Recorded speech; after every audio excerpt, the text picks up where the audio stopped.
Want na haast 4 jaar werd lang omlet de Mercuriusfontein op het Beursplein weer in werking steld. De haast 100 jaar oude fontein moest verhuizen vanwege het nieuwe Saailoon. Een hele klus, weet ik de installateurs. Ze van de week al verst hebben stiekem proef draait. Moest je hem er al prut onderwand? Nou ja, het is altijd nog wat instellen natuurlijk eerst. Nou, alles moet al hetzelfde boogje een beetje hebben, dus er komt wel wat begin. Wethouder Isabelle Dix had, na de nederige afspraken, de eer om de fontein weer om te zetten. We gaan ervan uit dat het werkt, dus het is in die zin niet heel spannend. Maar het is wel spannend in de zin dat het natuurlijk een bijzondere gebeurtenis is.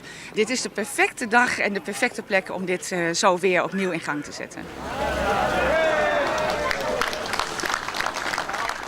Intussen weer oerl in de stad de spandoeken van de Iepen monumenten die ophong om zien te laten waar de meesten al hier binnen zien kennen. Liekers bij het gerechtshof dat op het Stuithielendal verbouwd wordt. Het meest spannende binnen misschien wel de cel onder in de kelder. Dit is een mooie kom om even binnen te zien zonder dat het al te grote geval had, hè? Nee. In die situatie is een beetje door dit wijs. Dat gelukkig dit en dat hoop ik dit mooi te mooitje. Alleen maar hier op dagen. Alleen nog hier en daar. Ik heb in en uit erin. Is dit al die verste prik, maar de monumenten daar je even op paard? Nee, incidenteel. Een van de plakken die het perfect bij het thema van dit hier past is Beetse Zwerg. Dus binnen net alleen de monumentale gebouwen toegankelijk, maar ook de tuin eromheen. En dat verrast zelfs gewoon inwoners. We stonden net in die serre zo te kijken en dan zie je zo dat uitzicht wat die mensen dan gehad hebben. Ja, dat is wel geweldig. Echt prachtig.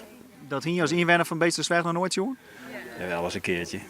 Maar je beleeft het toch weer opnieuw. Het is echt hartstikke mooi. Op straat erin een speciaal verhuurd allegaar historische figuren nam. Die is deze Reinhard Baron van Linden. En je staat dus voor mijn huis, wat een simmerhuis weer.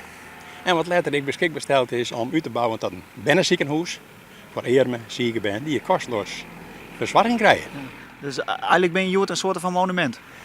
Ja, alleen een monument zou je zeggen, ja.